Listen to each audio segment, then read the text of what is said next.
예, 오늘 제목은 틈, 걸림돌인가 디딤돌인가 라는 제목으로 말씀을 전하도록 하겠습니다. 예, 4주 전 추석에 고향인 부모님 댁에 다녀온 이야기를 잠시 함으로 이야기를 시작하도록 하겠습니다. 예, 저희 부모님 댁에는 한쪽 밭에 닭을 약 한 50마리 정도를 키웁니다. 취미로 그냥 키웁니다. 예, 그래서 고향을 찾을 때마다 부모님으로부터 신선한 자연산 유정란 계란을 먹곤 합니다.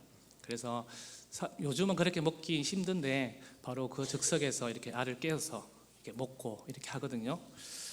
이번에도 달걀 박스를 몇 개 들고 갔습니다. 기대하는 마음으로 들고 갔습니다. 그런데 웬걸 부모님께서 심각하게 표정을 지으면서 깜짝 놀랄 이야기를 하셨습니다. 사진 한번 보여주시겠습니까? 요거 혹시 동물 이름 아시는 우리 요 학생들 중에 아는 친구 있나요? 손 들고. 예? 담비. 담비 말고 또 다른 친구. 아인이. 쪽제비. 오, 맞았어요. 와, 이거 어떻게 알죠?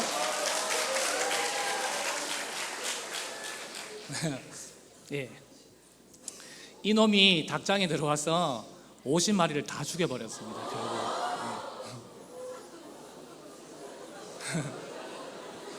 놀라죠. 여러분들도 놀라는데 부모님 얼마나 놀랐겠습니까? 이렇게. 그리고는 족제비가 닭장을 나가지 못하고요. 그 한쪽 구석에 그냥 이렇게 빠져나가지를 못하고 한쪽 구석에 있었던 것입니다. 그래서 부모님이 그 광경을 보고 마음이 어떻겠습니까? 요거는 원수를 갚아야 되지 않겠습니까? 그래서 몽둥이 들고 가서 이렇게 살살 가서 하는데 쪽제비가 얼마나 빠른지 아십니까? 싹싹 피해다니면서 이 안에서 막 도는 겁니다. 이래서는 안 되겠다 싶어서 다시 또 마음을 가라앉히고 또 얘가 어떤 코너로 가는 걸 보고 다른 방법을 찾았습니다. 그러다가 한쪽 바깥에 보니까 거물이 있었습니다. 거물 잡는 거 있죠. 이렇게 거물을 들고 가셔가지고 그 살금살금 가셔가지고 이거를 투망처럼 던졌습니다. 던지니까 어떻게 됐을까요? 잡혔습니다. 이렇게 결론은 잡혀가지고 부모님 마음이 어땠을까요? 통쾌했겠죠. 그래서 통쾌해서 그 기분 그대로 막대기를 하나 들고 와서 신나게 때리셨습니다. 이렇게. 그러면서 아버님이 하시는 말씀이 그거였습니다. 야, 이거 양계를 직업으로 하시는 분들이 만약에 일이 일어났으면 얼마나 속상했을까라고 이렇게 말씀을 한 걸 들었습니다. 그러면서 이 쪽제비가 어디로 들어왔는가를 부모님이 한참을 찾았답니다. 이렇게 쭉 돌을 봐도 아무리 찾아봐도 찾지를 못하겠더랍니다. 근데 한참을 찾다 보니까 이게 비닐하우스처럼 됐는데 거기 그늘망이 있었습니다. 그늘망 이게 덮여가지고 철망이 밑에 약간 들렸는데 그걸 못 본 겁니다. 이렇게 쪽제비는 조그만 구멍이 있어도요, 이걸 파고 들어온다고 합니다. 이 기질이. 그래서 그 자리를 차고 들어온 거예요. 이렇게. 그래서 그 비좁은 틈을 그 쪽제비가 들어와서 모든 닭을 죽이고 치도 나가지도 못하고 그런 일들이 일어났습니다. 그래서 저도 이 쪽제비가 어떤 존재인가 궁금해졌습니다. 보기만 해도 다람쥐처럼 생겼는데 어떻게 50마리를 다 죽일 수 있을까?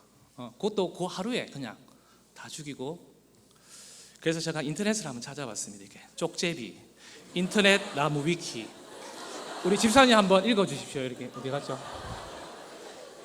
자기 머리가 들어갈 수 있는 틈만 있어도 몸 전체를 안으로 집어넣을 수 있는 유연성 덕에 양계장 철책에 약간의 빈틈이 있어도 어렵지 않게 침투한다. 그리고 더 큰 문제가 있는데 족제비는 닭장 안에 들어가면 한 마리만 물어 죽이는 게 아니라 일단 두세 마리를 기본으로 죽인다. 왜 이러냐 하면 자기가 좋아하는 부위를 골라 먹으려고. 게다가 거기서 끝나지도 않는다. 배가 부르고 나면 얌전히 돌아가는 게 아니라 먹이를 저장하려는 습성이 발동해서 주변에 남은 닭들을 다시 학살하기 시작한다. 그리고 그렇게 몰살시킨 이후에도 대부분 작은 구멍으로 침투했으므로 죽인 닭이 사체를 가져갈 수 없기 때문에 그냥 내버려두고 철수한다. 대단하지 않습니까? 완전 군대 용어 같습니다. 이렇게 저는 이 동물이라기보다 이 놈이 하는 짓이 꼭 야쿠자 하는 짓과 같다고 저는 생각이 들더라고요. 신앙으로 본다면 쪽제비가 정말 마귀와 하는 짓과 얼마나 그렇게 닮았는지요.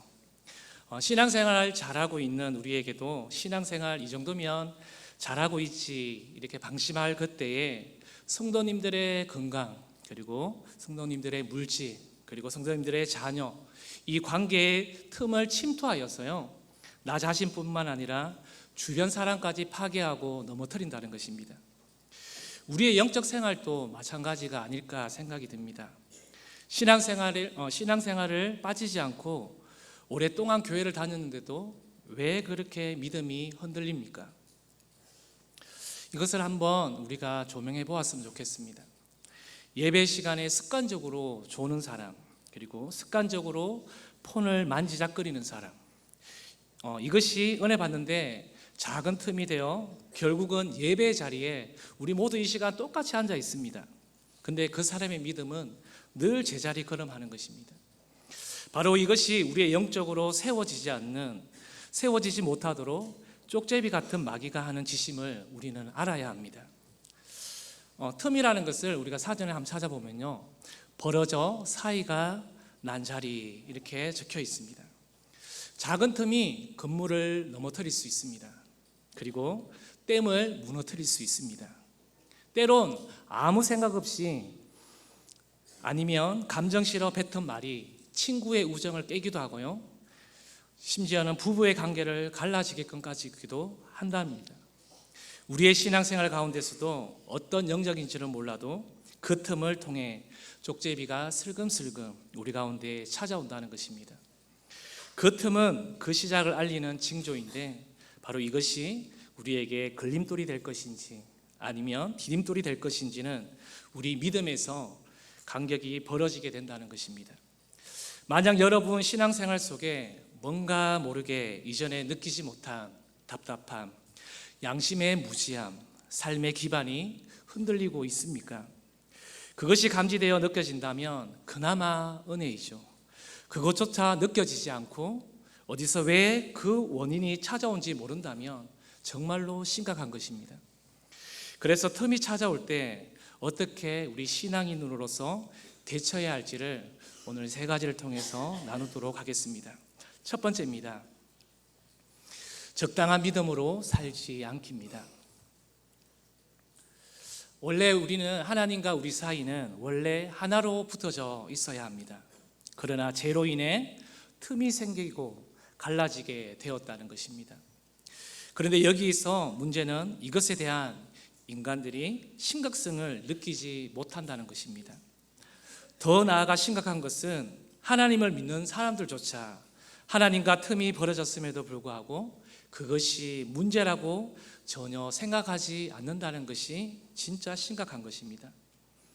이런 사람들은 그냥 하나님을 믿는다고 말하지만 자기가 필요하고 유익이 될 것 같을 때만 하나님을 찾습니다.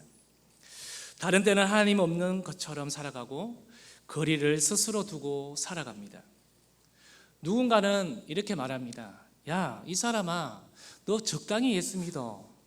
그런데 뭘 대체 적당히 믿어야 한다는 겁니까? 그것은 믿는 것도 아니고 안 믿는 것도 아니고 아무것도 아닌 믿음인데 말이죠. 그렇게 믿었던 시대가 바로 성경에 나와 있습니다. 하나님의 백성 이스라엘입니다. 그들은 하나님을 믿습니다. 하나님을 말하면서 하나님이 필요할 때만 찾고 그 나머지는 바알을 섬기면서 그들이 살아갔습니다. 우리가 잘 아는 아합 왕이 통치하던 시대, 그때 엘리야 선지자가 말을 합니다. 우리 열왕기상 18장 21절을 세 번역으로 한번 다 같이 한번 읽어보도록 하겠습니다. 그러자 엘리야가 그 모든 백성 앞에 나서서 이렇게 말하였다. 여러분은 언제까지 양쪽의 다리를 걸치고 머뭇거리고 있을 것입니까? 주님이 하나님이면 주님을 따르고 바알이 하나님이면 그를 따르십시오. 그러나 백성들은 한마디도 그에게 대답하지 못하였다. 둘 중에 하나를 선택하라고 합니다. 하나님을 믿는 것에는요, 절대 적당이라는 것은 없습니다. 하나님을 모르는 사람이 죄가 있는 것은 하나님을 믿지 않고 모르기에 당연한 거라고 말할 수 있겠지요. 그러나 하나님을 믿는 사람이 죄 곧 틈이 생겨 멀어진 것은 그들 스스로가 하나님과 멀어진 것이기 때문에 그렇습니다. 여러분들이 가볍게 여기는 그 죄의 틈이 성도님들의 인생을 송두리째 무너뜨릴 수 있다는 것을 꼭 기억하십시오. 적당한 믿음으로 살아가는 사람들에게 찾아오는 묘한 교만이 있습니다. 그런데 정작 본인이 스스로 교만하다는 것을 모른다는 사실입니다. 예의 바르고 매너 좋은 것으로 칭찬받고 인정받습니다. 그러면 자신은 괜찮은 사람이라고 생각한다는 겁니다. 그 안에는 숨겨진 교만이 들어와 있는데 말입니다. 또 신앙생활을 하면서 살아계신 하나님을 의식하지 못하는 것, 그 자체가 바로 성경은 교만이라고 말합니다. 교만이 찾아오면 불평도 따라오면서 마음이 식어지는 것을 볼 수가 있습니다. 마음에 은혜가 있으면 불평은 없습니다. 식어지면 이것저것 보이기 시작하지요. 남녀가 결혼하여 마음이 뜨거울 때는 서로의 단점이 잘 보이지 않습니다. 직장도 내가 속한 공동체도 은혜가 식어지면 이것저것 따지며 보이기 시작한다는 것입니다. 회사 생활 하시는 사람들이 있으시죠? 난 이제 회사 그만둘 거라는 마음을 한번 먹어보십시오. 사장님이 아무리 잘해주고 분위기가 바뀌어도 그 사람의 눈에 들어올까요? 난 관둘 거야 마음 먹었기 때문에 혼자 회사 나갈 날만 카운트하고 있다는 것입니다. 마음이 그렇게 중요합니다. 마음이 한번 정해지면요, 그때부터 환경이 바뀌어져도 의미가 없습니다. 적당한 신앙으로 살아갈 때에도 교만이 찾아오면 자기식의 신앙 해석과 함께 주님이 보이지 않습니다. 더 나아가 주님의 왕이심을 의식하지 않으니 하나 되는 것을 어렵게 만드는 것은 당연한 것입니다. 교만한 마음으로 주님께로부터 멀어지는 것을 우리는 빨리 막아야 합니다. 지금 이곳에 모인 성도님들 가운데 적당한 신앙으로 죄의 틈이 이미 들어왔거나 그 틈을 보이신다면 우리가 이렇게 한번 외쳤으면 좋겠습니다. 스탑이라고 우리 속으로, 우리 입술로 선포했으면 좋겠습니다. 그리고 우리의 시선을요, 하나님께 고정시키시기 바랍니다. 우리는 율법처럼 뭔가를 해야 한다고 느낄 텐데요, 그것이 아니라 하나님이 우리에게 진짜 원하는 것이 무엇일까요? 바로 하나님의 자녀됨의 관계를 잊지 말라는 것입니다. 성경은 말합니다. 서두에도 이 틈을 이어주신 분이 계신다고 말씀을 드렸는데요, 바로 하나님의 아들 예수 그리스도를 이 땅에 보내주셨습니다. 예수 그리스도께서 우리의 죄악의 틈을 새롭게 하셨습니다. 우리 로마서 8장 39절 말씀을 읽어보겠습니다. 높음이나 깊음이나 다른 어떤 피조물이라도 우리를 우리 주 그리스도 예수 안에 있는 하나님의 사랑에서 끊을 수 없으리라. 아멘. 출애굽기 33장에는요 모세와 하나님의 대화가 나옵니다. 너희 백성을 젖과 꿀이 흐르는 땅에 이르게 한다고 하면서, 그러나 흔하 나는 너희와 함께 그 젖과 꿀이 흐르는 땅에 나는 가지 않겠다고 하나님은 말씀하십니다. 왜냐하면 그들은 최상의 은혜를 누리는 중에도 바로 우상 숭배에 빠졌기 때문에 그렇습니다. 왜냐하면 그들은 참된 은혜를 몰랐기 때문에 그렇지요. 모세는 해막에 들어가 목이 곧은 이스라엘 백성들을 하나님이 친히 데리고 가나안으로 인도하시지 않는다면 그냥 나도 이곳에 남겠다고 그는 절박하게 기도합니다.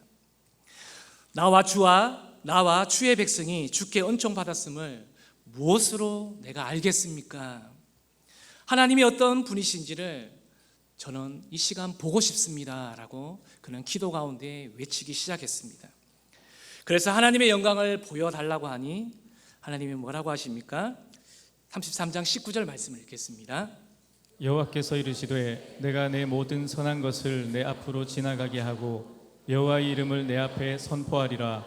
나는 은혜 베풀 자에게 은혜를 베풀고 긍휼히 여길 자에게 긍휼을 베푸느니라.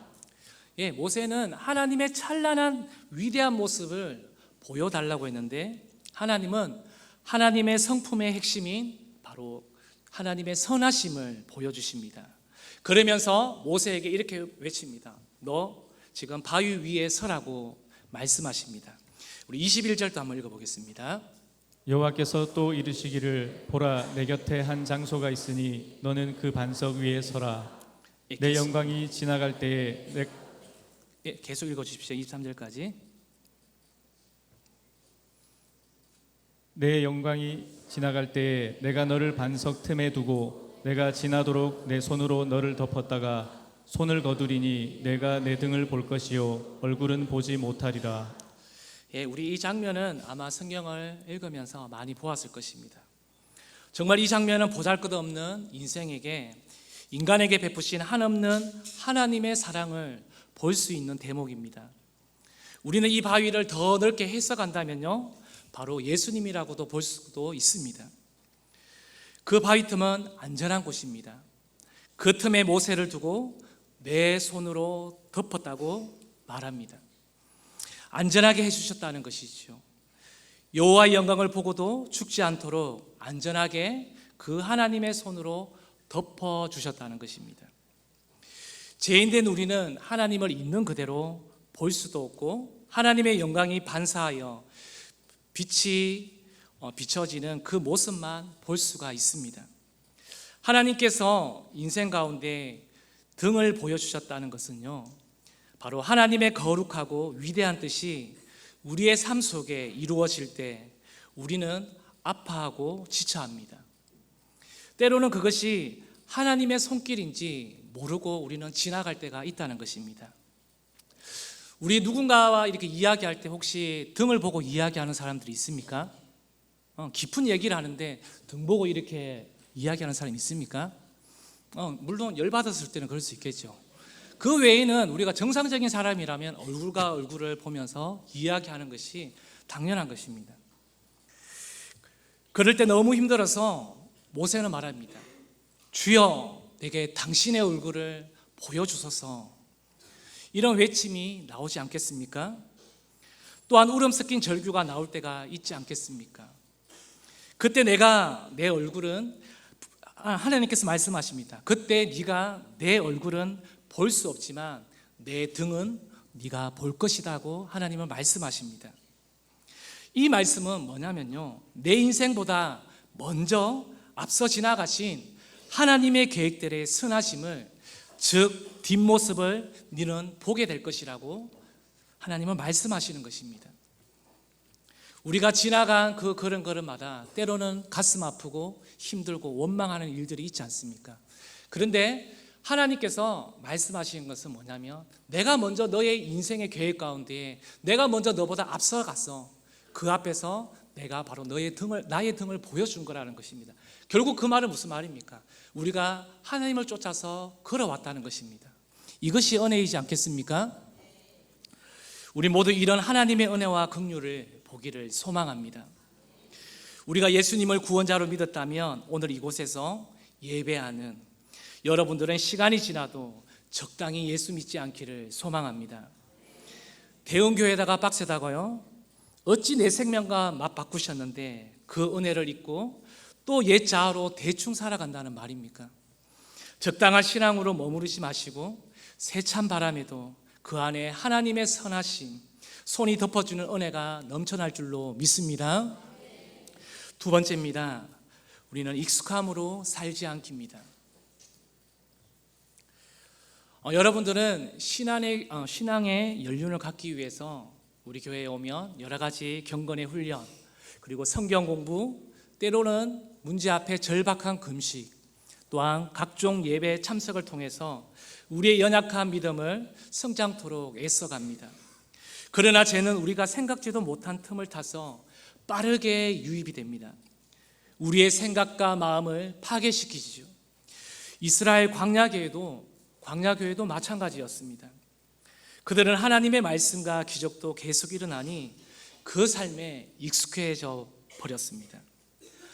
만나와 메추라기를 한번 떠올려 보십시오. 처음에 백성들이 얼마나 감사했는지 모릅니다. 그런데 점점 시간이 지나면서 야, 이거 못 먹겠다. 왜 이렇게 맛이 없어? 이집트의 야채와 고기가 그립다며 실적나는 소리를 수위 조절을 하지 못하고 그들은 계속해서 원망의 소리를 하기 시작했습니다. 그렇게 불평하고 원망하더니 결국 그들이 한 짓이 무엇입니까? 금송아지를 세우게 되는 것입니다. 그들에게 이집트에서 벽돌을 짓고 노동하는 것이 그들에게는 익숙했을 것입니다. 나오는 날부터 찾아온 실정과 불평이 그들을 멸망하는 자리까지 이끌어가는 것을 볼 수가 있습니다.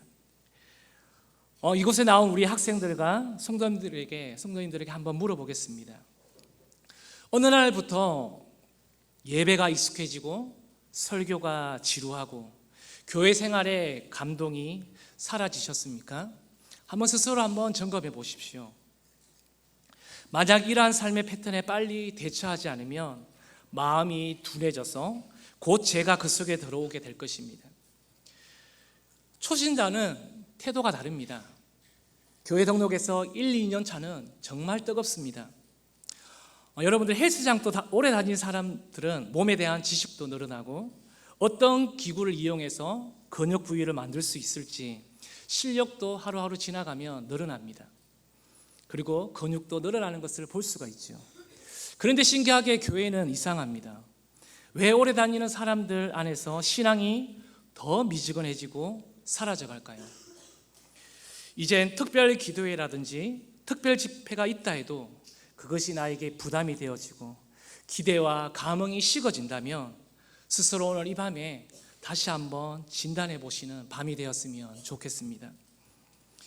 어떤 분들은 이미 이전에 받았던 훈련도 난 충분히 받았어. 그리고 말씀도 많이 보았고 또 1차, 2차, 3년 작전 기도회를 통해서 이미 내게 내 삶의 영적 근육이 이미 장착되어 있기 때문에 도전을 못 받는 거야 라고 우리는 말할 수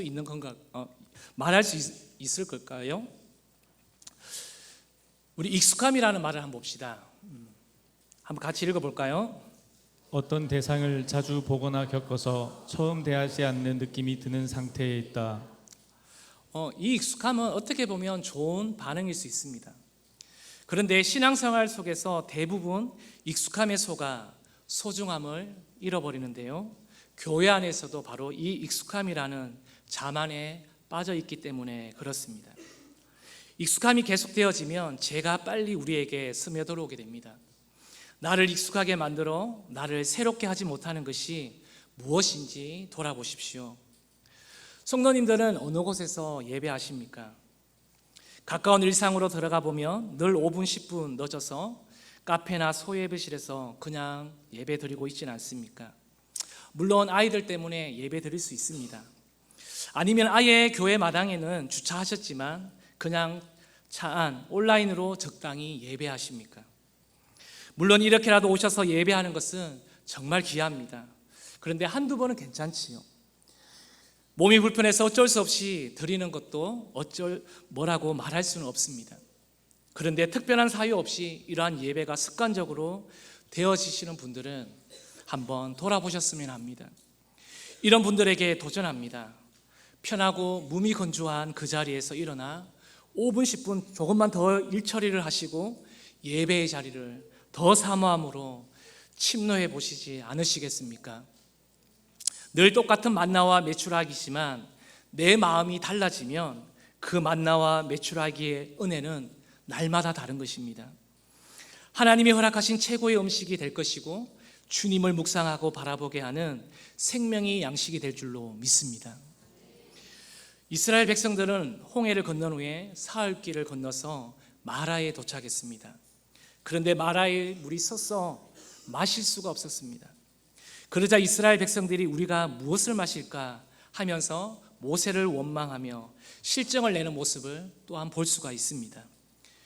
우리는 신앙생활하며 수련회라든지 특별 기도회가 끝나면 뭔가 새로운 세상이 올 것이라는 막연한 기대가 있습니다. 근데 생각지도 못한 일들이 일어나거나 그 일들이 찾아오게 되면 그 은혜는 사라지고 그 사이에 원망과 불평의 틈이 우리 가운데에 찾아오게 됩니다. 그때 모세가 하나님께 부르짖었더니 하나님께서 모세를 향해서 그 한 나무를 가리킵니다. 그래서 모세가 그 나무를 물에 던졌더니 쓴물이 단물이 되었더라 말씀합니다. 여기서 나온 하나님의 이름이 바로 여호와 라파, 나는 너희를 치료하는 여호와임이라 라는 말이 여기에서 나왔습니다. 우리의 신앙들도 마찬가지로 썰물과 같은 인생을 우리 앞에 마주하고 있습니다. 사실 우리가 예수 믿고 단물이 되었지 이전에 모두 쓴물이라는 익숙함 속에 살고 있었습니다. 보잘것없이 보이는 나무가 우리의 인생 가운데 들어오셔서 험함과 원망 속에 갇혀있는 우리에게 바로 영생을 주셨습니다. 그리고 목마른 우리에게 영적 해가를 주셨지 않습니까? 바로 그분이 예수 그리스도입니다. 늘 우리가 묵상 기도에만 익숙하신 분들은요, 한번 우리가 이렇게 같이 모였을 때 기도할 때 주여 아버지라고 한번 자신의 틀을 한번 깨워 보십시오. 그렇게 한번 기도해 보십시오. 우리 갈라디아서 4장 6절 말씀을 읽어보겠습니다. 너희가 아들이므로 하나님이 그 아들의 영을 우리 마음 가운데 보내사 아빠 아버지라 부르게 하셨느니라. 우리가 익숙한 패턴에 적응하기 시작되면요, 그 삶에서 벗어나는 것이 정말 쉽지가 않습니다. 몸도 반응하기 싫어하고 생각에서도 굳어집니다. 그래서 우리 한번 이렇게 한번 외쳐볼까요? 익숙함에서 벗어나게 하옵소서. 익숙함에서 벗어나게 하옵소서. 예수 안에서 변화되게 하옵소서. 예수 안에서 변화되게 하옵소서. 이 믿음대로 될 줄로 믿습니다. 네. 우리에게 삶의 틈이 계속되어지면 결국 그 익숙함으로 인해 말씀과 기도가 흔들리기 시작합니다. 삶의 방어막이 무너지기 때문에 우리 삶에 무너지기 시작합니다. 익숙한 틈이 되었던 삶 속에서 우리는 걸림돌이 아니라 디딤돌이 되어 나오기 위해서는요, 이제 마지막으로 말씀과 기도로 세워가라입니다. 우리가 잘 아는 베드로를 한번 보십시오. 허무한 행동을 볼 수가 있는데요, 예수님 잡혀가실 때 베드로가 어떤 행동을 하셨는지 알죠? 바로 제사장의 종의 길을 자르는 이상한 행동을 했습니다. 삶이 어느 때보다 부쩍 어려워진 분들이 계시거나 선택을 잘못하시는 분들이 계신가요? 왜 이런 일들이 생겨나신 줄 아십니까? 성도님들 삶 속에 뭔가 큰일이 일어난 것이 아닙니다. 그런데 왜 힘든 일들이 하나 둘씩 생겨나는지 영적 진단을 해드리겠습니다. 그것은 성도님들 안에 바로 두 축이 무너졌기 때문에 그렇습니다. 말씀과 기도가 지금까지 이것을 받쳐주고 이끌어왔는데 그 두 축 가운데 하나씩 틈이 되기 시작하면서 서서히 그 틈이 걸림돌 되도록 바로 열어놓게 된 것이죠. 남유다가 멸망하기 전 우상과 자신의 정욕으로 익숙하게 살아갔던 이스라엘을 말씀으로 바로 세워간 요시아 왕의 이야기로 말씀을 마무리하고자 합니다. 요시아는 8살에 왕이 되어 나라를 책임지고 다스려야만 했습니다. 남유다의 16대 왕입니다. 그래도 할아버지나 아버지한테 잘 배웠으면 할 수 있지 않았을까라고 우리는 생각할 수 있습니다. 그런데 요시아의 아버지 바로 아몬입니다. 그의 할아버지가 누군지 아십니까? 그 악랄했던 므낫세입니다. 므낫세는 하나님에게 아주 나쁜 평가를 받은 왕들입니다. 아빠도 할아버지도 너무 악한 왕들이었습니다. 아몬과 므낫세는 우상들을 온 이스라엘에 세우고 가증한 짓들을 하도록 내버려 두었습니다. 하나님의 백성이 죄로 뒤덮여 남유다가 이런 모습일 때 바로 요시아가 왕이 된 것입니다. 아주 좋은 형편에 아주 정말 뜨거웠던 그 시대의 요시야가 왕이 아니라 가장 우상으로 제대한 그 시기에 바로 왕으로 세워졌다는 것입니다. 이런 모습을 보고 자란 요시야가 나라를 잘 다스릴 수가 있었을까요? 그 결과는 아주 놀랍게 요시야는 하나님께 칭찬받는 정직하고 멋진 왕이었다는 사실입니다. 요시야 왕이 26세가 되었을 때 성전을 수리 복구하도록 지시를 했고요. 바로 그의 대제사장 hil기야는 성전의 구석구석까지 모두 살피며 부서진 곳들을 고쳤습니다. 그러던 어느 날 대제사장은 성전을 수리하다가 숨겨져 있던 바로 율법책 두루마리 책을 발견하게 된 것입니다. 대제사장 hil기야는 율법책을 서기관 사반에게 건네줍니다. 얼마나 기뻤을까요? 오랫동안 묻혀 있었던, 꺼내오지 못했던 그 성경을 발견했을 때 이 기쁨은 말로 할 수 없었을 것입니다. 우리 열왕기하 22장 10절에서 11절 말씀을 우리 힘찬 목소리로 한번 읽어보겠습니다.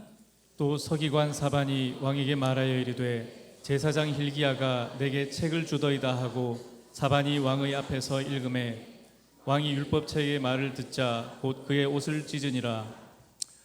왕이 율법책의 말을 듣자 곧 그의 옷을 찢으니라. 하나님은 하나님의 백성이 어떻게 살아야 하는지 이미 말씀으로 다 알려주셨습니다. 그러나 남유다 백성이 하나님의 말씀을 잃어버린 채 자기 마음대로 죄를 지으며 살았다는 것을 요시야 왕이 알게 되었던 것이죠. 우리 13절 말씀도 한번 읽어보겠습니다. 열왕기하 22장 13절.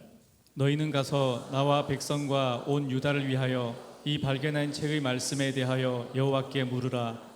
우리 조상들이 이 책의 말씀을 듣지 아니하며 이 책에 우리를 위하여 기록된 모든 것을 행하지 아니하였으므로 여호와께서 우리에게 내리신 진노가 크도다.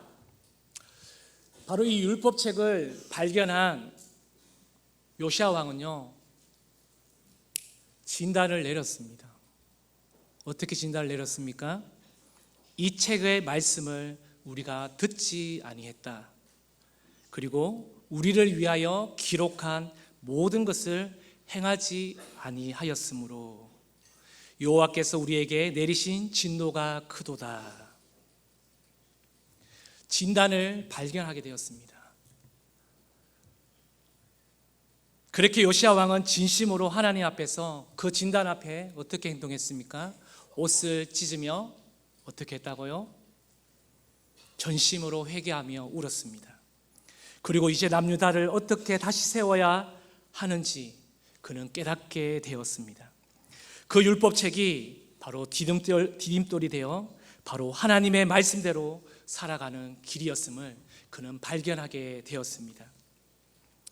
오늘 이 장면을 한번 나에게 조명해 보시지 않으시겠습니까?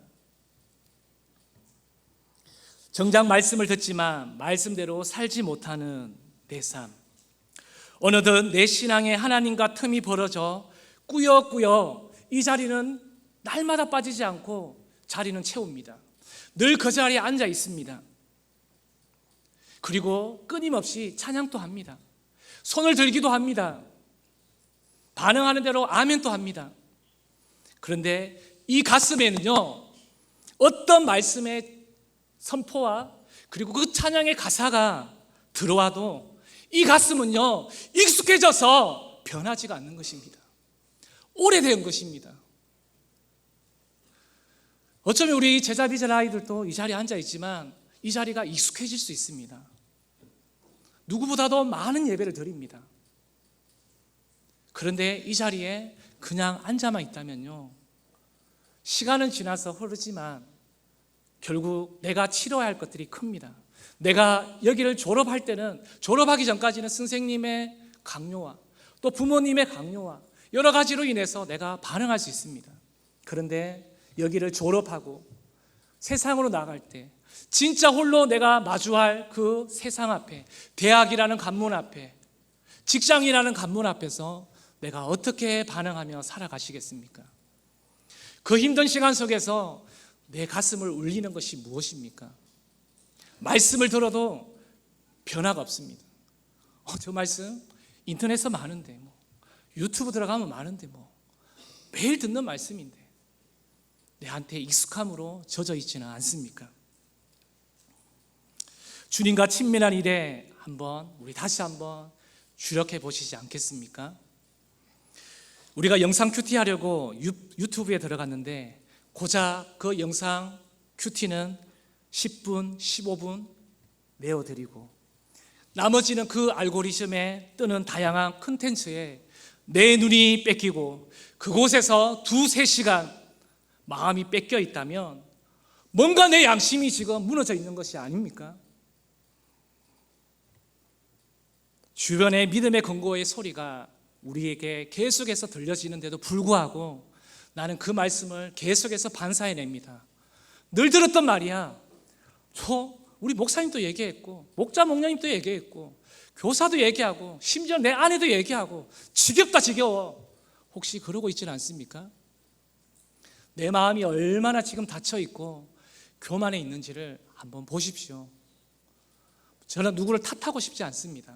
누구보다도 순종하며 이 모이기에 힘쓰는 우리 대형교회 성도님들이 저는 자랑스럽습니다. 정말 귀합니다. 그런데 여기까지 왔다면 우리가 하나님 앞에서 깨어지는 역사가 일어나야 되지 않겠습니까? 인간의 소리로 듣지 마시고 전능하시고 위엄이 있으신 하나님 말씀 앞에서 우리의 마음을 요시아 왕처럼 찢으시는 밤이 되었으면 좋겠습니다. 이제 말씀을 맺겠습니다. 텀은요 어느 누구에게나 찾아옵니다. 목사님이라고 찾아오지 않을까요? 일반 성도님들에게도 찾아옵니다. 수많은 사역자들, 교육선교사님들에게도 찾아옵니다. 누구나에게 찾아옵니다. 그 틈은 찾아옵니다. 내가 이전에 정말 은혜도 많이 받고 내가 배운 것도 참 이 안에서 많이 배웠지만 그럼에도 불구하고 그 틈은 나에게 찾아옵니다.